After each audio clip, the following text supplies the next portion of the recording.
Spiderman the brand new day.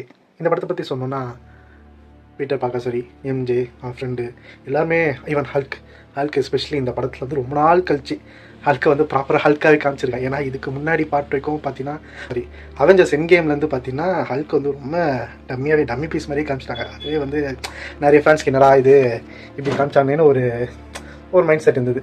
ஆனால் இந்த படத்தில் தான் ரொம்ப நாள் கழிச்சு ஒழுங்கான ஹல்க்கு காமிச்சிருக்காங்க. அதே போல் ஆக்சுவலி இந்த படத்தில் எல்லாமே நல்லா இருக்குது. ஒன்றே ஒன்று தவிர தான் இந்த கேரக்டர் ஆக்சுவலி இது வந்து இந்த நியூ அவெஞ்சர்ஸ், இது வந்து புது கேரக்டர். இந்த கேரக்டர் ஒரு டைலாக் பேசுவேன், அதுக்கு எனக்கு ரொம்ப விருப்பாயிடுச்சு. என்னென்னா, நாங்கள் வந்து சின்ன பிரச்சனைக்கெல்லாம் வர மாட்டோம், வந்தால் பெரிய பிரச்சனை தான் வரும்னு. எது சின்ன பிரச்சனை, எது பெரிய பிரச்சனை, எதுக்கு இந்த கேரக்டர் அந்த டைலாக் மாதிரி வச்சு மேபி காமிக்கில் உண்மையாகவே அந்த மாதிரி எழுதியிருக்காங்களா இல்லை இவங்க எல்லாம் சேஞ்ச் பண்ணிக்காங்கன்னு தெரியல. அது மட்டும் எனக்கு கொஞ்சம் இரிட்டேட்டாக இருந்தது. மற்றபடி எல்லாமே நல்லா இருந்தது. வில்லன் ஆக்சுவலி இந்த படத்தில் வில்லனில் வில்லி, அதுவுமே பார்த்தீங்கன்னா ரொம்ப நல்லா இருந்தது. லைட்டாக போகன் படம்லாம் அங்கே நிறைய தெரிஞ்சுது. படத்தில் தான் சொல்கிறபடி நெகட்டிவ்னு ஒன்று சொல்கிற அளவுக்கு இல்லை. ஆக்சுவலி இந்த படத்தில் பார்த்தீங்கன்னா ஃபைட் சீன்ஸ் இதுக்கு முன்னாடி பார்த்த ஸ்பைடர்மேன் விட இதில் இருக்க ஃபைட் சீன்ஸ் வந்து ரொம்ப நல்லா இருக்கிற மாதிரி இது கொஞ்சம் டீட்டெயிலிங்காகவும் ரியலிஸ்டிக்காகவும் ஒரு ஃபீல் தர ஆரம்பிச்சு. இதுக்கு முன்னாடி ஃபைட் சீன்லாம் நல்லா தான் இருக்கும். ஆனால் இதில் இருக்க ஃபைட் சீன்ஸ் வந்து உங்களுக்கு ஒரு இன்ட்ரெஸ்ட்டாக நம்மளாரையாண்டு ஒரு இன்ட்ரெஸ்ட் வந்து நம்ம அந்த சீனை பார்க்க வைக்குது. ஸோ அது ஒரு அட்வான்டேஜ் இந்த படத்தில் இருக்குது. பயங்கரமாக ஆக்சுவலி வந்த எல்லா ஃபைட் சீனும் சூப்பராக இருக்கும். நிஞ்சா டீம் மெம்பர்ஸ் கூட ஃபைட் சீனாக இருக்கட்டும். ஹல்க் இருக்குதா எனக்கு தெரிஞ்சு பயங்கரமானது. ஹல்க் வந்து ரொம்ப நாள் கழிச்சு இந்த மாதிரி ஆக்சுவலி வெறும் 5 நிமிஷம் தான் வருவார். ஆனால் வந்து அந்த 5 நிமிஷமும் பயங்கரமாக இருந்தது. ஸோ அந்த சீனாக இருக்கட்டும்.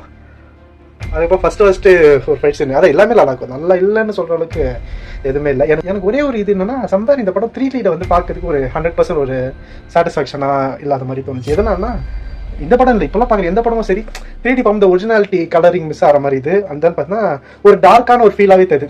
ஒரு எப்படி சொல்றது, ஒரு ஒரிஜினல் ஃபீல் தராத மாதிரி ஒரு ஃபீல் இது படத்தை. இப்போ நம்ம ட்ரெயிலரில் பார்க்குறோம், அதில் இருக்க கலர்ஸாகவும் சரி, பிரைட்னஸ்ஸு, டீட்டெயிலிங் எக்ஸட்ரா சரி, 3Dயில் பார்க்கும்போது அது ஒரு மாதிரி பெட்டர் வெர்ஷனாக ஃபீல் ஆகலை. ஸோ எது 3D இதில் முன்ன இருந்த 3D வெர்ஷன் விட இப்போ இருக்க 3D version somewhere not good. So அது வந்து இந்த படத்துக்கு இல்லை, பொதுவாகவே 3D பண்ணாலும் இன்னும் கொஞ்சம் சேஞ்சஸ் பண்ணணும்னு நினைக்கிறேன். ஸோ இந்த படம் பார்க்கறதுக்கு பார்த்தா 3D விட எனக்கு தெரிஞ்சு 2Dயில் பார்த்தா இன்னும் பெட்டர் நினைக்கிறேன் 2D வெர்ஷனில்.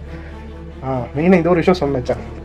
படம் பார்த்தீங்கன்னா கிளைமேக்ஸ் ஒரு சீன் அதை நான் இன்ஸ்டாவில் வந்து ஒன்று போட்டாங்க. அப்போ வந்து தனுஷ் சாய் அவர் சேர்ந்து ஒரு பாட்டு ரீசெண்டாக ரிலீஸ் ஆயிடுச்சு. ஸோ அந்த பாட்டோட கிளிப்பிங்ஸ் வச்சு அந்த சாங்கோ இந்த ஸ்பைடர்மேனில் வர எண்டில் வர கிளிப்பிங்ஸோ போட்டாங்க. அது பார்க்கும்போது ஒரு சூட் ஆயிடுச்சு. ஏன்னா அந்த படம் பார்க்கும்போது அந்த கிளைமேக்ஸ் போக எனக்கு அந்த பிஜிஎம் தான் வருது. ஆனால் என்ன பிரச்சனை, இந்த பீட்டர் அந்த ஸ்பைடர்மேனும் இந்த எம்ஜே அவங்க இருக்க சீன்லாம் எல்லாமே எனக்கு டியூட் படத்தை ஓஎஸ்டி மைண்டில் வந்துட்டு ஏன் அப்படி வருதுன்னே தெரில. இது பார்த்தாதுன்னு அங்கே ஃபைட் சீன் அப்பப்போ அவர் ஸ்பைடர்மேன் கொஞ்சம் ட்ரான்ஸ்ஃபார்ம் ஆவார் நடுவில். அப்போ ஒரு முறை எனக்கு கருப்பு படத்தோட பாட்டுலாம் வருது, ஏன் இதெல்லாம் வருதுன்னே தெரியல. சரி எனக்கு மட்டும் வருதுன்னு பார்த்தா அப்புறமா தான் இன்ஸ்டா ஸ்க்ரோல் பண்ணி பார்த்தா எல்லாருக்குமே அதே நான் என்ன மாதிரி பாட்டு நினச்சேன்னா அந்த பாட்டே நிறைய இன்ஸ்டா ரீல்ஸ் பார்த்தீங்கன்னா அது வந்துட்டு அப்போ வச்சு என்னன்னா இது எனக்கு மட்டும் வருதுன்னு பார்த்து எல்லாருக்கும் இதே இது வந்தா எதை நினச்சேன். சாய் ப்ரோ என்னமோ செஞ்சுட்டீங்க மைண்டில். எந்த படம் பார்த்தாலும் ஏதோ ஒரு விஷயத்து உங்கள் இது அதுவும் இந்த படம் பார்க்கும்போது எனக்கு வந்து அப்படியே ஒரு சில சீனில் பார்க்குறேன், அது ஒரு இது அப்படியே மைண்டில் வருது. என்னடா இதுன்னு இருக்குது, எனக்கு ஒன்றும் புரியாமல் இருக்கேன். அதனால ஓவராலாக படம் ரொம்ப நல்லாது. எனக்கு என்னன்னா 3D விட 2D பார்த்தா இன்னும் பெட்டராக இருக்கும்னு ஃபீல் ஆகுது. ஸோ அது தவிர அதான் பாசிட்டிவாக தான் நிறையது. ஸோ வந்து இன்னும் பார்க்காதவங்களாம் பாருங்கள். அண்ட் தென் பார்த்தவங்களாம் கமெண்ட் பண்ணிட்டு எப்படி இதுன்னு சொல்லுங்கள். அண்ட் தென் தேங்க்ஸ் ஃபார் வாட்சிங்.